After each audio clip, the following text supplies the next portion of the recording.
NowMedia Television.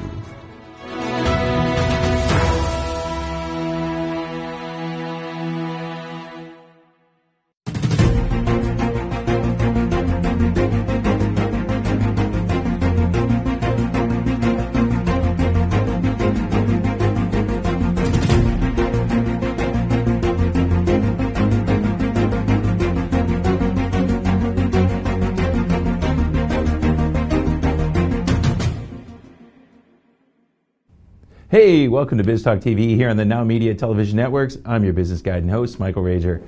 I'm telling you, it's been an interesting week. If you've been watching TV, you're hearing this debt ceiling stuff, you're hearing inflation and all that. And it's funny, I've been watching on social media and talking to my clients, and one of the things I'm hearing right now is, help. It's hard to find good help. My people don't know what to do.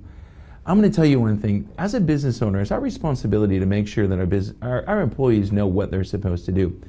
I sent out to my clients this week a video, and I Googled it, and it was about a man that was learning how to make a peanut butter and jelly sandwich with his kids, teaching him how to do it. The kids had to go write the process to do it. And he would do exactly what he said. And as this guy gets into it, he starts, making the thing. He's laughing, but he keeps messing it up. And his kids are getting mad and mad and mad. The best part is, about 3/4 of the way through the video, it's about 6-7 minutes long, his 5 or 6-year-old little boy is mad at him. He's like, "Dad, you know what to do. Just do it." I'm going to tell you what. I've been talking to some of my business owners. I'm like, how often do you say that to your employees? And the employees are going, "But I'm just doing what you told me to do." It's your responsibility as a business owner to make sure that your employees know exactly what to do and how to do it easily. Let me repeat that again. Your responsibility as a business owner to make sure that your employees know exactly what to do and how to do it easy. If you hire somebody and just say, "Do it," and they do it wrong, whose fault is it? It's yours. We need to come back. We got to start taking responsibility as a business owner and say, "Hey, look, I need to make sure my business functions well. I need to make sure that my employees are successful. The more successful my employees are, the more successful my business is and the more profits I make." So we're going to talk a lot about those types of things today. We're going to talk about making sure your business is successful. That's what Biz Talk TV is all about. I'm your host again, Michael Rager. We'll be back with more right after this.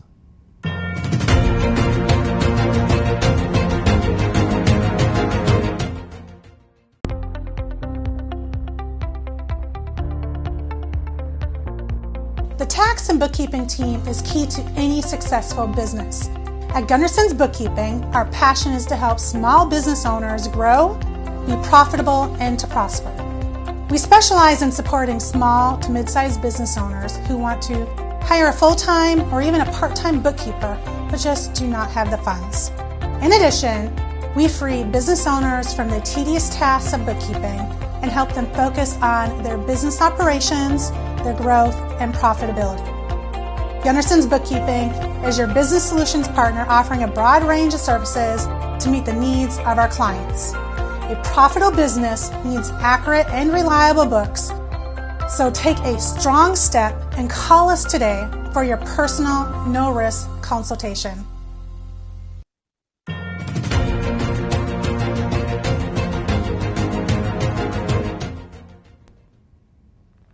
Hey, welcome back to Biz Talk TV. I'm your business host and guide, Michael Rager, and we got my good friend Kristen Gunderson with us today. Kristen, how are you today?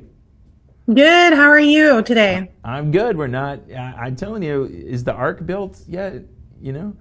There's been lots and lots of rain lately here.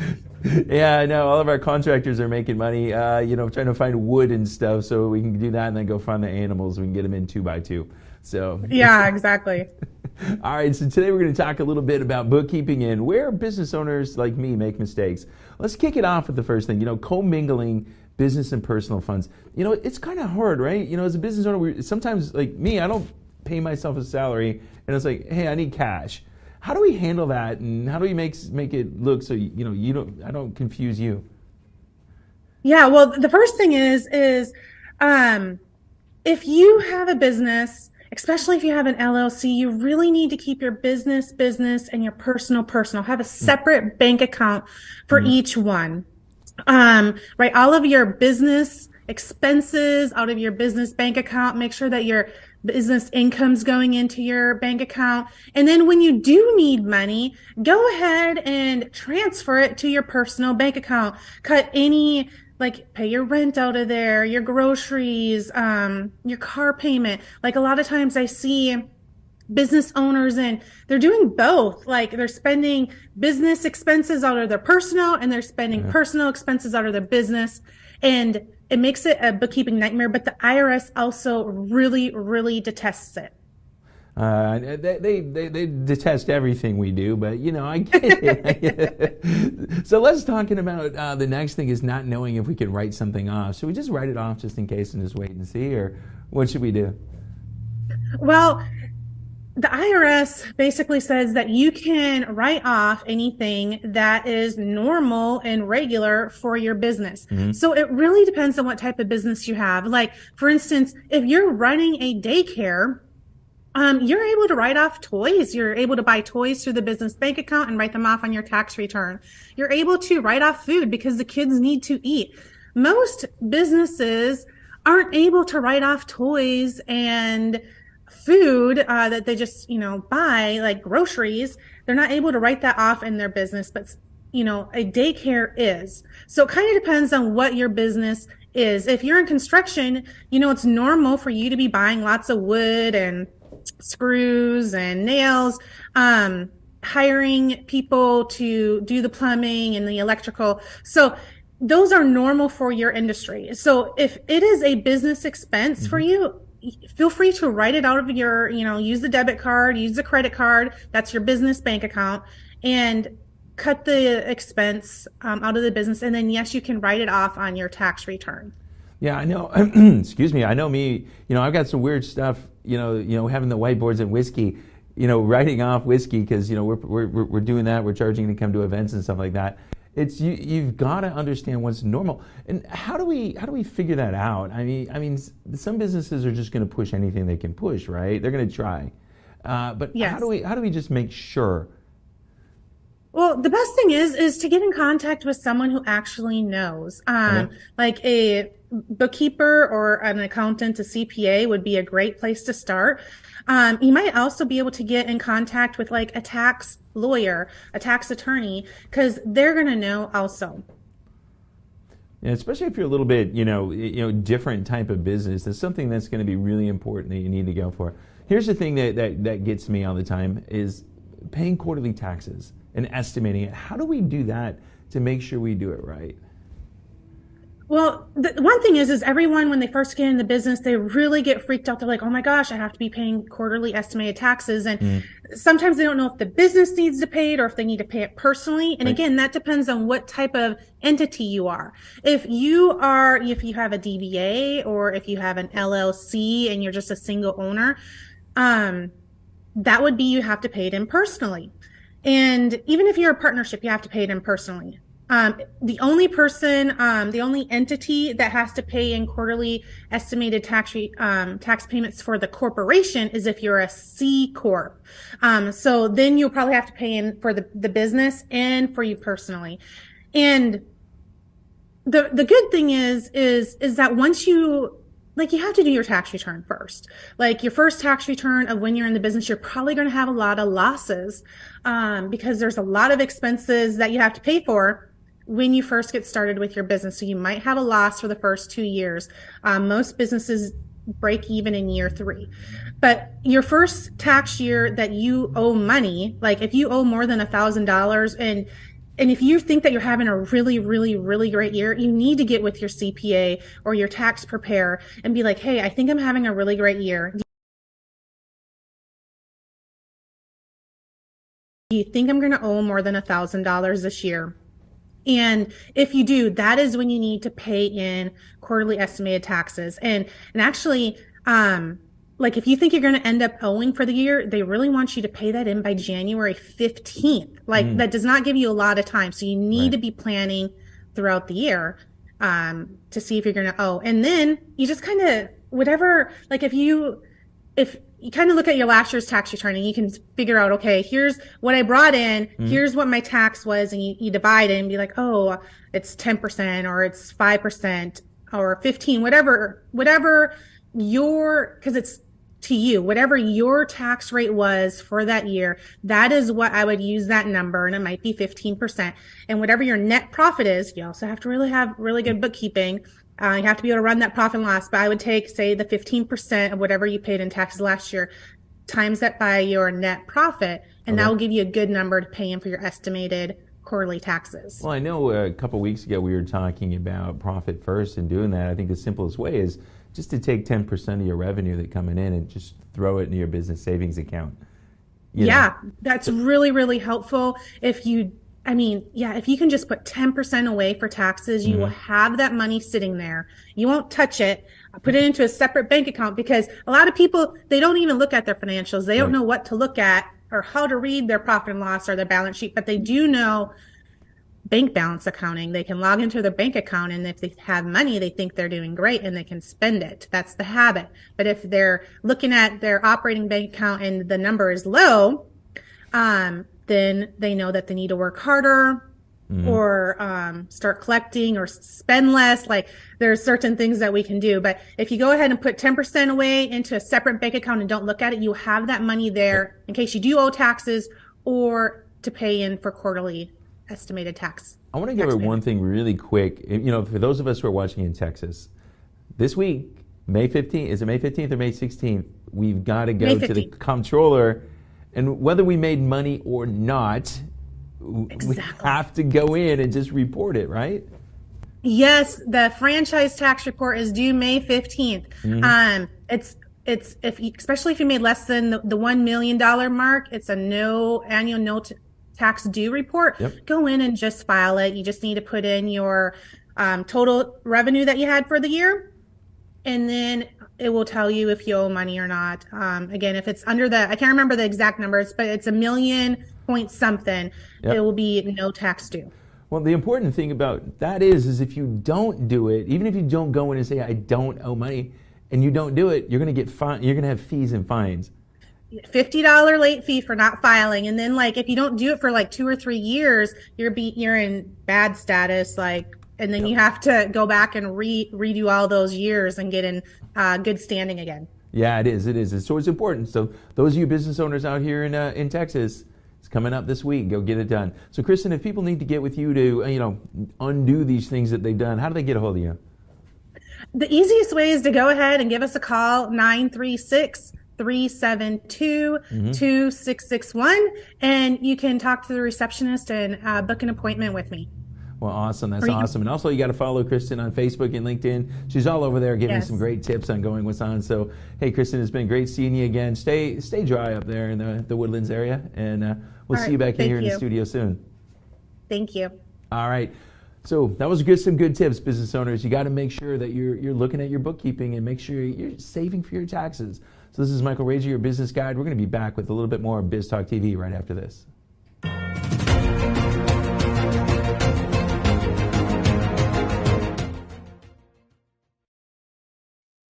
Oye, Lily dice que AT&T le da a todos las mejores ofertas. Minus the air quotes. Las mejores ofertas. No need to wink. Others say they give everyone a deal, but not everyone gets the best deal. Te lo dije, aquí las mejores ofertas son para todos con una variedad de planes. You were right. Is she always right? Always. En AT&T les damos a todos nuestras mejores ofertas en cada smartphone.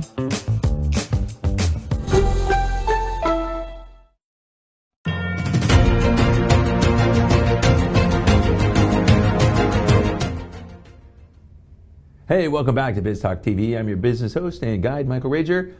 Okay, is it going to be business or is it going to be sports, Eric? What are we talking about today? Both, of course. Both, of course, because business is sports and sports is business, right? Yeah, I guess. All right, we're going to talk about big goals and baby steps. Big goals and baby steps. And why is it important to understand the steps to achieve your goals? Well, we've been taught to really go after our dreams, right? Right. Like, have a big dream, you got a big goal, and it's like, man, go after it, give it your all, and there's no plan B, and all that rhetoric, right? But then a lot of times we skip over the minor steps, the small things that we have to do to get to that place, right? if you're a visionary, the first thing that you do is that you make the plan of what it's going to look like once you reach that destined place. But we don't even talk about what we're going to do in the next hour, the next day, the next month. We skip over all of that. And sometimes when you do that, you're blindsided, and it could really be bad for you. Oh, yeah, it is. You know, I know as the visionary of my company, I know where we're going to be in 3 to 5 years. That's at least in my heart, that's where we're going to be. If you ask me how we're going to get there, that's a totally different conversation, right? And as business owners, we have to look at both. You know, one of the things we're going to talk about a little bit is people, process, policies, procedures. You know, the 4 Ps. You just added one from Marcus Lemonis. I'm going to give you the 5th P before we get out, too. There's a 5th one. And you don't know it. There's a 5th one. Cliffhanger. Yeah, cliffhanger. So don't go away. But let's go. The process, you know, I've been talking about it all day. I don't know if you heard. We're talking about, have you ever seen the video of the dad who goes to his kids and says, teach me how to make a peanut butter and jelly sandwich? Yeah. You know, it's peanut butter and jelly sandwich is an easy thing to make, right? But the process to getting there is if you cannot explain it very well, we can't get there. So when we're talking about what you're talking about here is going to your giant goals, how much of that process needs to really be defined? You know, do we have to get down to minute or what? Well, that's a great question, Michael. See, so many times our goals and aspirations are influenced by all this media that we get poured into us. Well, not this show. But anyway, all the other media that we get from social media, from TV, CNN, news, television shows, all this stuff gets poured into us. And then we begin to think that we can be those people that we see on TV or those people that we see on our screens. But the thing about it is, if you don't know what's going on with you and what you need to do, then you won't know the steps to even get to those places that you see. Now, explaining. The burden of understanding is not on you. Always remember that. You don't have to get everybody to understand what you want to do and how you want to do it. But there is your tribe who will understand what you need to do. And once you're able to explain that by knowing who you are and knowing what you're supposed to do, then it's easy to get those people around you. And then if it's minute by minute, cool. If it's day by day, cool. But you have to be able to plan that out, the thing that's really best for you. Like, so many times we do all this stuff that everybody else tells us to do, but you got to figure it out for yourself. Yeah, that's the thing I see all the time with business people. They're trying to do things and they're trying to, as we call it, R&D, rip off and deploy, and do things that other people have done. But they don't realize that a lot of these things took a long time to figure out. And that's where the 5th P comes from, patience. We got to be patient when things are not going the way that we need it to go. Because as we are bringing on new employees, as we're bringing on new team members, as you said, as we're recruiting our tribe, we have to be a little bit patient with them to kind of climb on board and understand the process, right? Most definitely. Look, I've had the honor of serving as a director at a Fortune 50 company. And one of the things that company really wanted to do is they wanted to replace all the people who were over 50 years old. They wanted to bring in all these young people who were like new, and they're coming from all these great universities, Stanford, Harvard, Yale, and all this stuff. And they were saying that the old people didn't have any value. But the thing about it was this, is that the people in that company didn't have the patience to pull out all of that great stuff that those older people had in them. Realize this, those older people had information in their minds that was worth billions of dollars. But people did not want to take the time to sit down with them and see what they really could offer the company. So patience is key. I think patience is key, but I was out with our friend Cody last night. We were out and there was a trivia game going on, and I sat there and Cody goes, man, we need one smart person to do this, and we can win this game. And I said, you know who used to be really good at this was my dad. And he goes, you know why? He said, because when our parents were growing up, they had to memorize stuff. They got to things that now all we have to do is if we want information is go here. Boom, boom, boom. You know, Google it, and I can find it quick, so I don't have to know everything. And these older people that are working, they understand why we do certain things. I know when we used to go in and write processes for companies, is who, what, why. and how, because there's certain things that you do because of, right? When you're going up that mountain, you're going this place, you got to do certain things in a certain order, or else they really get screwed up, don't they? Yes, most definitely. And again, like we're talking about getting to that big, hairy, audacious goal at the end of the rainbow, that pot of gold. Well, in order to be able to do that, you've got to be able to work with like all types of people, young people, old people, really the people who really understand what you're doing. Again, the burden of understanding is not on you, and that should help you out, but there should be someone who gets it. And when you get those people who get it, no matter who they are, you've got to be able to lead them down a path to get to that place that you really want to be. And you've got to start day by day. Oh my God, that sounds so hard. That sounds so gut-wrenching. I don't feel like going through all this.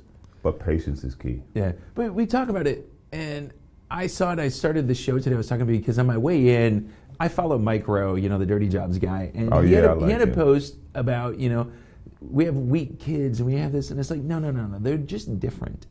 Their perspective of the world is different than ours. Because I don't know about you, do you remember when we were 16, 17, 18, how people told us how lazy we are and we were going to account to everything? And it's the same thing. It's like all these old people are saying the same crap that we heard when we were that age. Yeah. And you're talking about one of the 4 things we need as people. We need a variety of people to be successful, don't we? Most definitely. And again, in really being able to achieve huge goals, you need different types of people, different ages, men, women, genders, whatever it is. So many times we get so caught up in that end goal and we think there's only one way to get there. But really, when we zoom out and look at it from a bigger picture, we'll see that there's many avenues to get to that place that we really want to get to. And again, that patience piece, man, I keep going back to that. That is so key. Because I'm going to use myself as an example.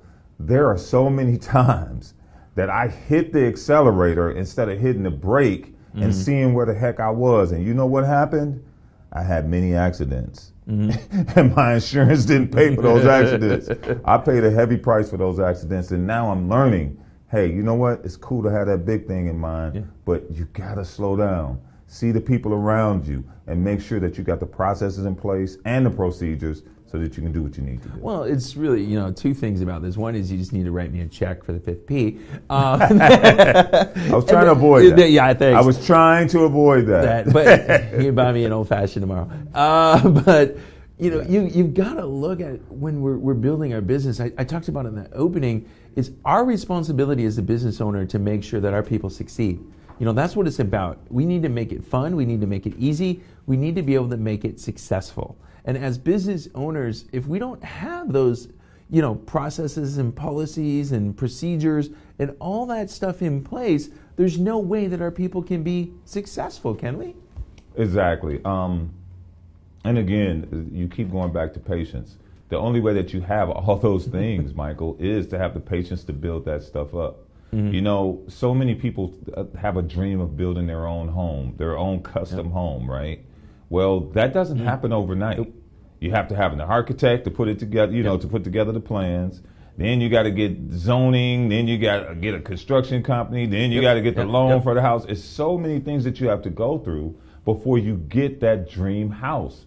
Your business is the same way. You've got to go through those steps in order to get to where you got to go. But if you just want to rush to it and throw it in the microwave and get it done real quick, man, microwave meals sometimes are the worst. The only time that I could probably eat a microwave meal is that if I've been drinking all night and I've been it's time. I got to eat something before I go to bed. Exactly. But here's the thing that I see with business owners all the time. And that's why when they start with me, the first thing they got to do is they got to tell me where they want to be in 3 years. If you don't know where you want to go, you're never going to get there. You're never going to get anywhere. You're going to be going around in circles. You're going to be in the hamster wheel. You're going to be doing all kinds of weird crap. Exactly. And that's the things we got to start. So in order for us to get to where we want to go, we got to know where that is. So how do you help business owners, figure that out so they can be successful, Eric? That's a great question. So the first thing I do is I allow them to tell me what their big, hairy, audacious goal is in the next 3 to 5 years. I let them tell me that. I let them be very descriptive, tell me everything about it. And then what I do is I reverse engineer.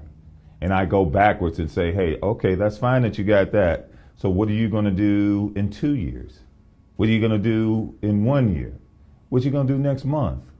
What are you going to do on a daily basis? And then we sow that into their daily operations. And then now they have a pathway to get to that dream and that goal. Well, yeah, that's going to be awesome. You know, one of the things that I do, that one more step is be real with me and tell me where you are right now. And you are here. Yeah, I want to go here, but I am here. Yeah, there's a path, and it's not straight. So, Eric, how do people get a hold of you so they can sit down and have these meaningful, life-changing conversations like I have with you every few weeks? Cool. So you can get me at expressyourperspective.com. My website has all kinds of resources that will really help you to be able to transition and do what you need to do. Now, what you see on the screen right now is my new transition journal. I just brought that out, and it's going to really be able to help you do a lot of the things that we talked about during this segment. Not only to be able to plan what you're going to do in the future, but then the steps that you need to take to get there. And that's very important. So go to the website, expressyourperspective.com, and get your copy today. All right, man. I'm going to have to do that. You're going to actually make me start writing.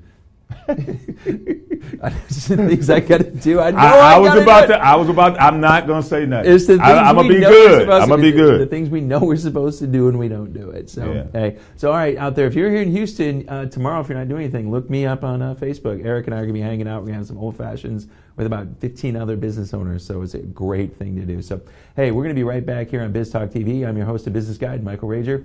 Don't go anywhere.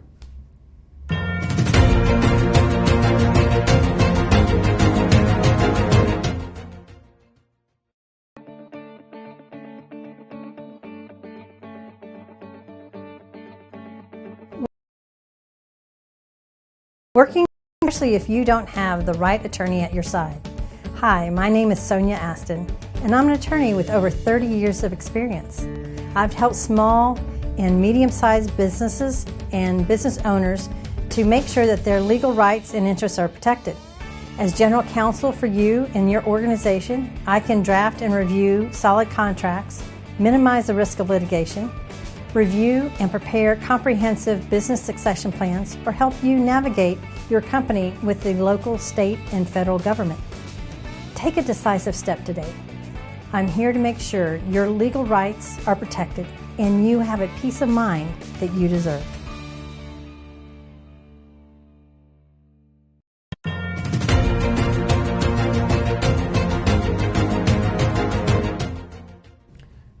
Hey, welcome back to Biz Talk TV. I'm your business host and guide, Michael Rager. We got another new guest today, Aoife Roach. Aoife, how are you today? I'm doing amazing. Thank you so much for having me on the show. I really, really appreciate it. Now, we're going to talk about fun stuff. So we're talking about marketing, right? That's right. That's right. Social media marketing, all that fun stuff. We're going to talk about all those things that business owners don't want to do, right? It's their biggest frustration. Exactly. It's the biggest challenge for most people is actually how to manage their social media continuously. Mm-hmm. Everyone's good at doing it once or twice a week, but when they realize it's something that has to be done continuous over weeks, months, years, it becomes problematic. Yeah, it's really funny as people expect that once you start posting on social media, your phone's going to start ringing next Thursday, right? You get the instant reaction, of course. It's social media. They're seeing me right now. Call me tomorrow. Yeah. What do you get to? All right, so let's talk about one of the things that I find very important. You know, those that follow me know my company is called Teach Your Business to Fish. And I tell people you got to understand your fish to get rich. Mm-hmm. So here's what we're talking about. So how do you help your clients identify and appeal to the right customers? Yeah, so the first thing that we look at, and it sounds very obvious, but sometimes it surprises me how not obvious it is to people, is the amount of research that you actually need to do to identify your avatar.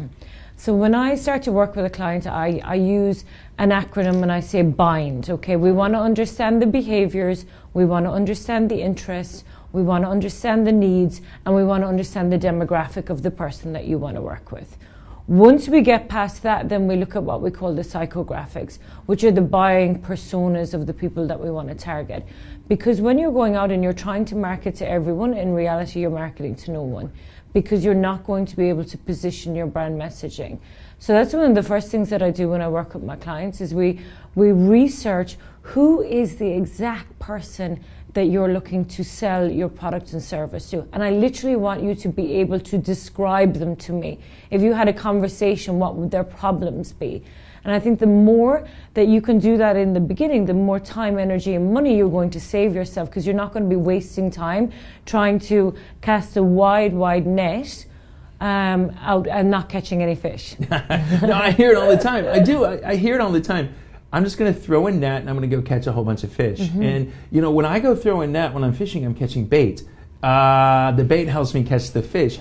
And, you know, you're a woman after my own heart here, because, you know, it's hardly getting somebody to talk about this. We have to understand these things, because most people don't understand that the importance of marketing is to make sales easier, right? Mm-hmm.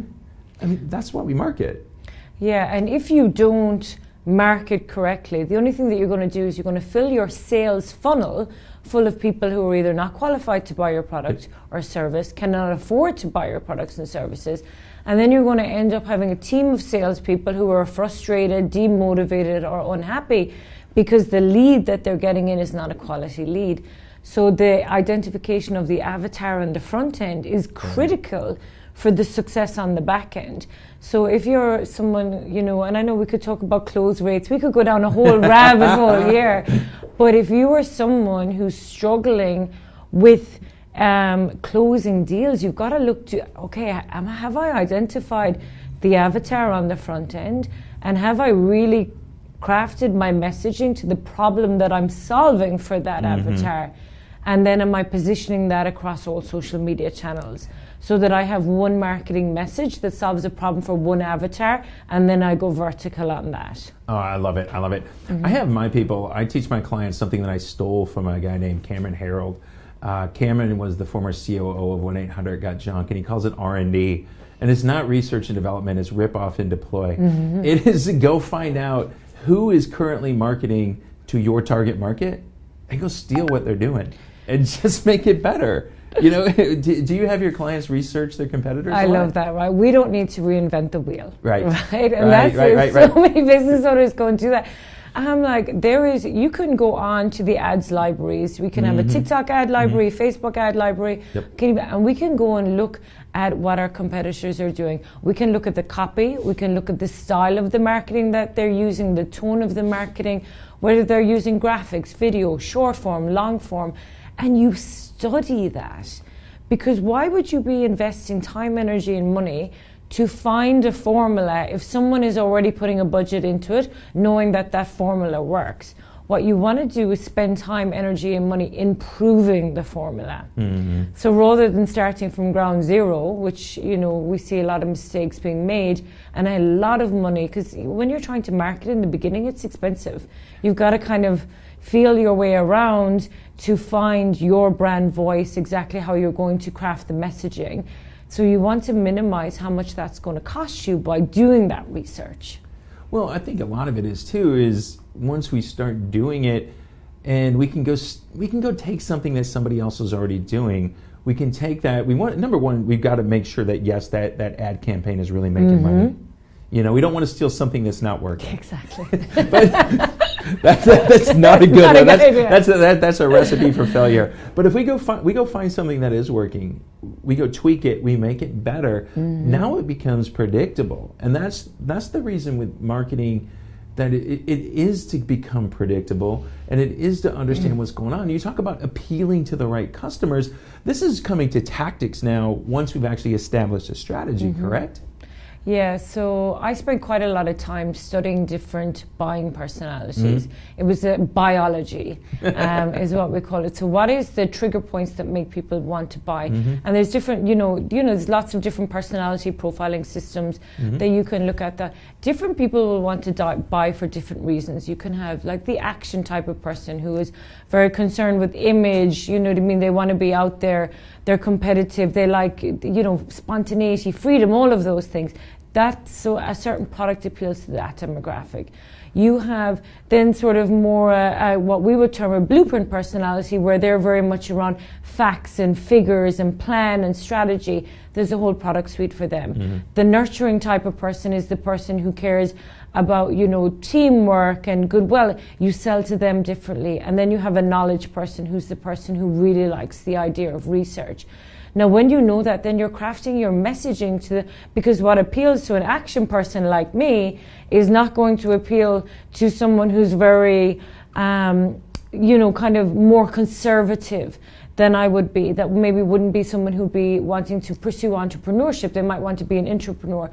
But if you don't know that, you could be crafting the wrong messaging to the different personalities because you haven't taken the time to identify not only the demographic, the behavior and the interest, but the psychographic marketing. Yeah. And that's the difference between success and failure. Well, one of my coaches early on told me is when we get into marketing, we got to understand how to become a chameleon and just blend right into what that buying persona wants. It's I get it. I get the avatar and I get everything, and that's where we tell people is, in my business, if you want to go catch a blue marlin, you don't go to the same thing you're going to go to catch a little sunfish in a pond. It's, my bait's bigger than the darn fish. We got to understand what really needs to be going on there. So, if you had to let a new business owner know one most important thing about finding the right customer, what is it? Make it very simple for yourself and ask the people around you. Ask them what their problems are. If you're already doing some business, find out what the problems are. Too many people go out and they move away from the goalpost. Find the people around the goalpost and ask them the questions about what the problems that they have, and then see, do you have a solution to solve that problem? If you don't, create it. Because you can go out and do surveys and social and all the analytics and everything, but don't ignore what's around the goalpost, because often a lot of the money is just around the goalpost, but people don't look there. Yeah, it's a lot of people don't remember the Pareto principle, 80-20 rule. 20% of your customers give you 80% of your revenue. And if we go after those outreaching, and everybody just always comes to me, what about? I said, go to your existing customers and ask them why they hired you and what thing you solve for them. They're going to give you the answers. So true. So Eva, how do people get a hold of you? If they want to sit down and talk to you, how do they get a hold of you? Yes, my website is www.attentiongrabbersusa.com. You can also follow me on social media. It's Aoife J. Roach, or on LinkedIn. I have a solid presence on LinkedIn as well under my first name, Aoife, A-O-I-F-E, and it's Roach, R-O-C-H-E. So I look forward to connecting with everyone. Well, man, that's great. I love it. I love talking to a marketing person that kind of agrees to me on the marketing principles. I'm going to get into some things, hopefully in some of our next couple segments, and kind of go from there. So this is Michael Rager, your business guide here on Biz Talk TV on the NowMedia Television networks. We're going to be back with more right after this. Yeah, right at 10 minutes. No, perfect. That was good. You guys aren't still recording. You guys did pull it off, didn't you? No. Somebody's gonna edit. Yeah, somebody's editing. Bless him. There we go. We'll just cut that chunk out. That's okay. Okay, good. Will I go? Hey, Lily says AT&T's giving everyone their best deals. Minus the air quotes. Best deals. No need to wink. Others say they give everyone a deal, but not everyone gets the best deal. Told you, the best deals are for everyone here, with a choice of plans. You were right. Is she always right? Always. At AT&T, we give everyone our best deals on every smartphone.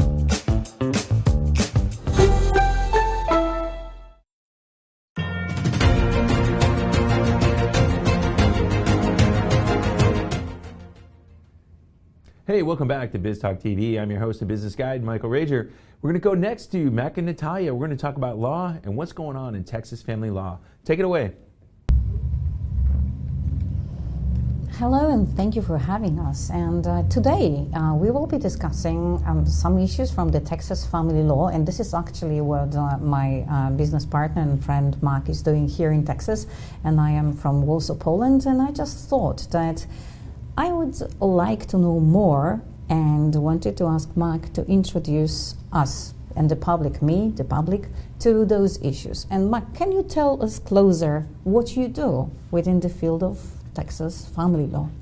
So as we've been going through the issues dealing with conflict resolution that affect business owners, we also know that business owners are people who have families and who deal with issues every day. sometimes issues that have a lot of drama into it.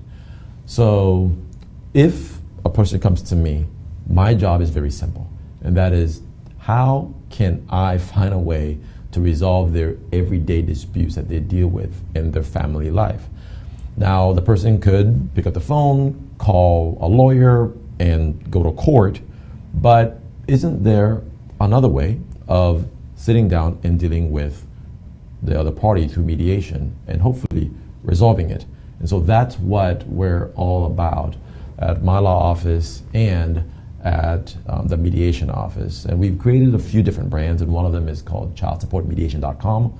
I used to work for the Attorney General's Child Support Division, and so therefore I've taken the opportunity of helping people resolve the disputes when it comes to that one issue. But of course we handle all types of conflict resolution issues, but that's just one example. So imagine I really want to divorce or divide property in Texas, and I come to you and I want to make an appointment. What's the easiest way to get hold of you? Okay, so first step, parties can go to my website, macplv.com, and right there, of course, they'll be able to find the online calendar. And once they book me, they're able to consult with me. Now, that's mostly for the legal aspect, but same kind of thing works for the mediation. Let's say you want to mediate, and you want me to be your mediator to help resolve the conflict with the other person, usually a spouse or the parent of a child. Well, be sure to let them know about me first, because otherwise you don't want to waste your time try to hire me as a mediator and the other side doesn't want to use me. Both parties need to agree to use a mediator, because remember, the mediator is not your lawyer. The mediator is a person who is neutral to help the people resolve their disputes. In fact, remember this, I cannot be both your lawyer and your mediator. That's unethical. That's a conflict of interest, clearly. And so parties need to decide if you want to hire me as your lawyer. You go to my website, you book me for a consult, and we talk. If you want to hire me as your mediator, then you go to the website, share it with the other side. If the other side agrees to work with me as well, then you both contact me and you can book me online together. And you mentioned that you used to work for the Attorney General office here in Texas. Sometimes I hear all those very complicated words like CSRP, child support review process, and what sort of expertise does it give you that you have this sort of background? How can you help on that? Yes, so one of the most common things that I get all the time, both from clients who call me to be their child support lawyer, or from parties who call me together to be their mediator for child support issues, is the issues dealing with setting child support, erasing back child support, and handling modifications of child support. This issue of child support might seem kind of small. It is a big deal. It impacts millions of people, and there's an entire state agency in the state of Texas that deals with collections and enforcement of child support. Child support debt, as I like to remind people, is one of those things that can mess your life up. You can go to jail for it. In fact, you can go to prison for it, for criminal non-support. There's so many negatives that come from it. So the best thing is people need to find themselves with a court order that they actually are going to follow, that's going to have a number they can actually pay based on what they actually make. And they're going to actually pay it in a way that satisfies a court order without them getting deeper and deeper into debt. So I've gotten questions and concerns from parents of a newborn baby who want to set up a court order for the first time and who want to deal with the issues common to new parents: possession and access, visitation, setting support, medical insurance, dealing with the state's offices like Medicaid, dealing with people like CPS in your business. But I've also dealt with parents over 30 or 40-year-olds where they're dealing with $10, $30, $100,000 of back child support that could get them into some serious trouble. And so we're trying to find ways to resolve that conflict. So the goal is very simple again, is to help parents, spouses resolve their differences, whether it's over a baby or over a young adult.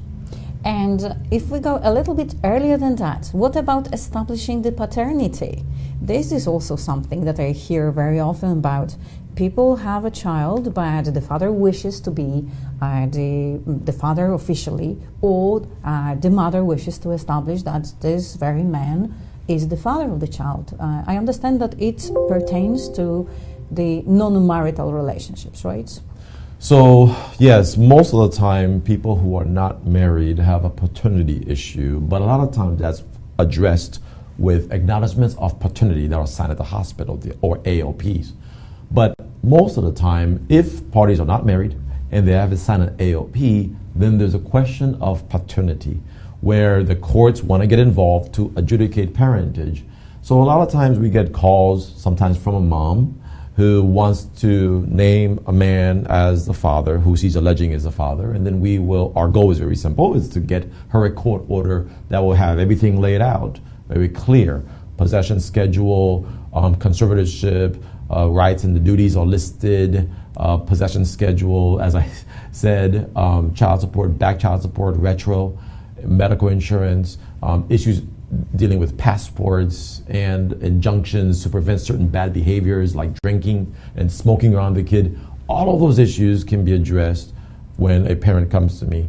Sometimes it's not the mother, it's the father who comes to me, because the father is the one who's trying to address his own rights and he wants to establish his rights, maybe because he doesn't have access to a child, or maybe because he believes he has a child out there but doesn't really know the child, and he wants to build a relationship, a parent-child relationship with that baby. And so this spans the gamut, and we want people to know they can come to me for legal work, but also, again, the mediation. Let's say you know that you're the father, or you know that who the father is, or let's say you want to establish or modify a court order. If you don't want to go to court, or if you don't want to go to court yet, and you want to address the issues amicably, then very simple, work with the other side, contact them, have them call me, and we can all sit together and we can hopefully work out a deal that you can both live with. This is all about conflict resolution, whether I'm wearing the lawyer hat or wearing the mediator hat. The goal is always simple, as I like to say. It's don't wait, mediate if you can, and address the concerns so that you don't have to keep living in conflict and living in chaos. Thank you for that. All right. And please, everybody, we're independent lawyers and mediators. We work in different jurisdictions, but what unites us is this power and passion of being engaged in mediation, and this is why we would want to invite everybody to see what we have on our olofskapierre.com website and in the podcast we do together, which is at LMI Podcast Lawyers and Mediators International, which you can get on YouTube or everywhere else where you get your podcast from, like Spotify or elsewhere. All right. Thanks so much, everybody. Until next time, thank you. Information. So you remember, if you got to get your conflicts resolved, make sure you get a hold of Mac and Natalia, and they're going to help you. This is Michael Rager, your business guide here on NowMedia Television. We'll be back right after this.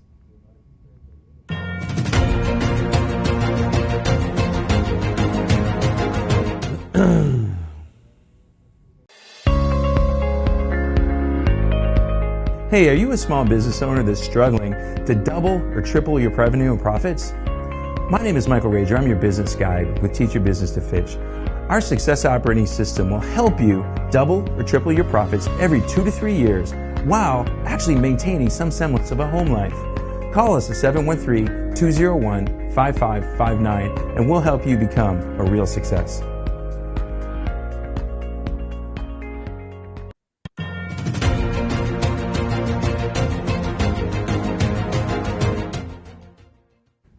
Hey, welcome back to Biz Talk TV. I'm your host and guide, Michael Rager. I got him. He's here. It's the man, the myth, the legend, Leo Simpson. Leo, how are you today, my friend? Very well. What an introduction. That's what I want. It's like I just want to make you smile. That's the best part. All right, man. We're going to talk about something that we all have. It's there. It's everywhere. Problems. Problems. You know, it's problems. There's something we got to look at them, and what you're saying today is there's power in your problems, right? Mm-hmm. Oh, so, yeah. There's much power in the problems. So explain, Leo. Come on. I'm telling you, all of our listeners are going, no, but Leo, you don't know my problems. You know, how we typically look at problems is they are a problem. Yeah. We look at them as a nuisance. We look at them as they're just disrupting. They're disengaging us from what we're trying to do.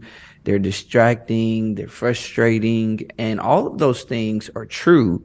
But if you think about it, we talked about that path to being predictably powerful. It really comes down to how we look at our problems that makes a big difference. And the truth is, because we look at our problems as they are just problems rather than they are something of value for us, then we don't really see the power that's actually packed in our problems. Well, where did this power come from there? You know, because a lot of it comes from solving it, right? You figure out the problem. I tell my clients, you know, find your problems quick and solve them faster. You know. So there can be power that comes from solving those problems. More so, when we solve the problems, there's a confidence that we build within the context of being able to solve problems. But the power is there whether we solve it or not, right? And so we've got to consistently take on the right view of problems, which means there's a problem mindset that is a progressive mindset, and then there's a problem mindset that is a regressive, disruptive, disregarding mindset. And we want to talk about that a little bit today, but ultimately we have to understand how we ultimately approach problems is not advantageous to us. We've got to approach them from the standpoint that first and foremost, we understand there is power in them, and we need to know how to get to them. So how do we start that process? How do we start that process? You know, because we're going from a way we've kind of quote unquote been trained. You know, our parents and those that raised us trained us how to look at problems, and however they look at them, we start doing the same thing. So how do we change that mindset and start looking at them the way so we can see the power? First, you got to understand the problems are not coming to disrupt you. Don't get me wrong. They do bring disruption. They do bring distraction. They do create frustration, all those different things. But you've got to understand the natural course of life is when you become intentional, disruption and distraction is coming. That's just a natural result. And it goes back to even when you think about some of those laws of energy. You know, with every action, there's an equal and opposite reaction, right? And so we've got to have that awareness that within the context of the laws of energy, the laws of physics, the laws of life, there's no way you can actually pursue anything of great value without there being some type of opposing energy. My dad used to say this. He said, how did he put it? Man, it was just in my head. he said, man, anything worth having in life is worth going through something for, right? Okay. And so when you start with the right mindset, it starts with you understanding that your problem can be looked at as something that can be disruptive, and it is intending to disrupt you, but really it's designed to be an indicator of growth, indicator of the path you need to take, indicator of the focus that's more valuable, which means that I love Napoleon Hill's quote, and then I've shared it here before, that every adversity brings with it the seed of an equivalent advantage, which means the power in the problem is already there when the problem comes, which means you've got to work your way through the problem's surface to get to the core of it. And I always use this analogy of a peach because, you know, we like fruit and things of that sort, but I use the peach because the peach seed is one of those large seeds on the inside. And when you eat the fruit of the peach, I'm sure it tastes good, it's sweet, it's fresh, especially if you get one that's nice and firm. It's not too firm, it's not too soft, it's like right in the middle. What happens is you eat through that, and that's only for a limited time for you to enjoy the outer layer of it. When you get inside of it, the potential and the power of it is within the context of that core that allows there to be peaches for life if you actually took that seed and did something with it. That's the same thing with our problems. Our problems really are the surface of the peach. And when we look at the problems as the surface of the peach, nobody's not going to enjoy the peach because it's not the core. No, It's like, this is good. Well, you got to learn to enjoy the problems, understanding that the problems are the gateway to the power within them. Yeah. It's I don't know if you saw the beginning of the show where I was talking about, I don't know if you've seen the video. It's a video where a dad goes to his kids and say, hey, write me the process to make a peanut butter and jelly sandwich. Mm-hmm. And you watch them go through that, and you see how frustrated the kids get because the dad's not doing it the way they should, even though they know that he knows. And it's critical thinking. It's critical thing, and those problems. That's what it allows you to do. At least in my mind, when I started talking to my clients, the problem happened for a reason. All right, it was there, like you said, and our actions helped it.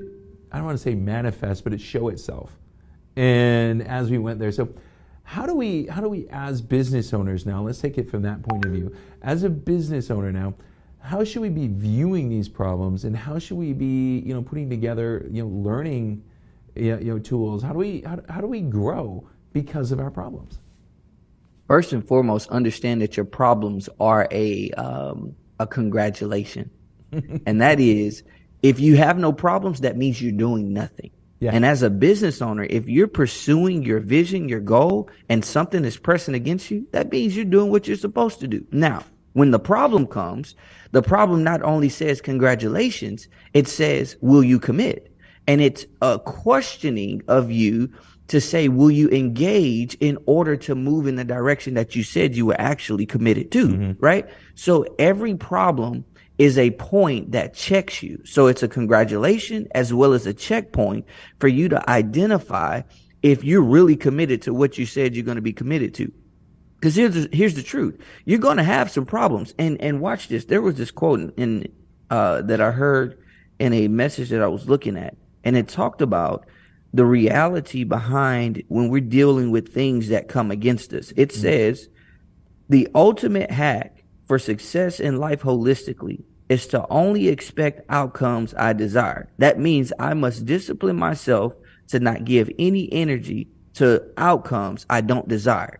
So when it comes down to it, as a business owner, every time a problem comes, I've got to look at it and say, hey, this problem may not be something I desire, but this problem fits within the context of me getting to what I desire. Yeah. So again, you got to see it as a congratulations, and you got to see it as a checkpoint.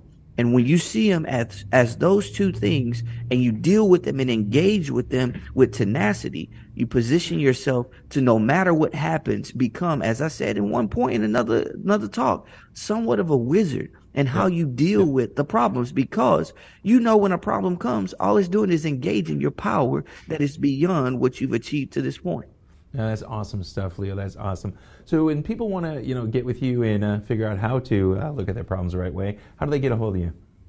Team30.com. Go there, and we got some information that'll get you connected with us. And particularly, you start with that family, business, life mastery content, and that'll give you a good trajectory in. Also, the podcast that I just had released on Entrepreneurs on Fire, released to over 130 million listeners. Like, you got to start with those two things, because first of all, they're free. You don't even have to pay to get to them. But more than anything, when you pay in the time, energy, and effort to consume that content, you're going to position yourself to be able to understand how to really be on the trajectory to achieve the mastery in your family life and business life that's going to go into every other area of your life. Well, that's awesome, Leo. That's what I love. I love when we come here. We always have some good conversations about deep stuff. So, that's the important thing we need to do. So thanks a lot, man. Keep pouring out that great stuff, that content online. Absolutely. And, thanks for coming in here and sharing it with our viewers. All right, I'm Michael Rager, your business guide here on Biz Talk TV, NowMedia Television. We'll be back right after this.